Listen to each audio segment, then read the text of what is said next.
As some of you know, I'm super passionate about the fact that I don't use any natural animal hair in any of our brushes. They're all synthetic. And what's amazing about modern synthetics is that they're able to do things with them now, especially in the last 5 to 10 years, that couldn't be done before in order to mimic natural hair. So what's cool about the Dome Drybrush and this stiff synthetic bristle that's in it is that each individual tip on the brush has a split end. So if you imagine you've got a filament inside the brush here, and every single one has split tips. And it's especially good for heavy bodied acrylic or oil paint, because what happens is the paint gets in there and all these little split ends here hold the paint, which makes sure that the brush carries lots and lots of extra paint. And what that makes this amazing for is a technique called dry brushing. So there's my professional diagram. Now let's show you a little bit of dry brushing. So the brush was actually specifically created to paint clouds. And I'm just going to show you here, make sure you can see what I'm doing. This is Cobra water mixable oil paint, but you could use acrylic, oil.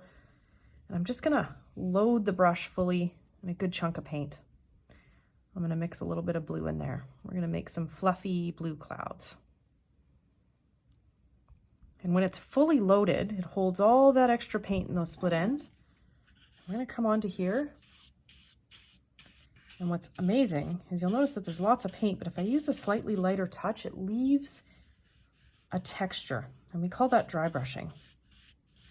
And you can use it for many things. It's not just for clouds, but dry brushing is phenomenal for shadows and highlights. I especially like it for clouds because it gives kind of that wispy effect. I'm just going to get a little bit darker here.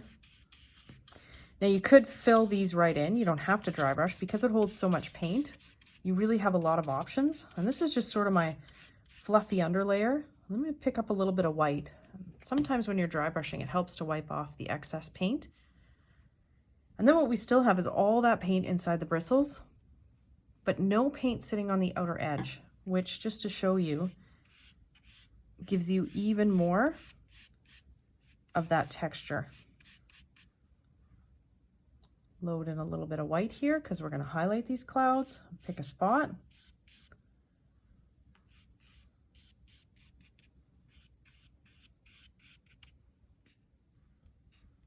We're going to add some highlights. But because this is a water mixable oil, it allows us to blend as we work. And if I were painting clouds, I might have a little bit of alizarin crimson or Payne's gray or whole myriad of options and colors that you could use.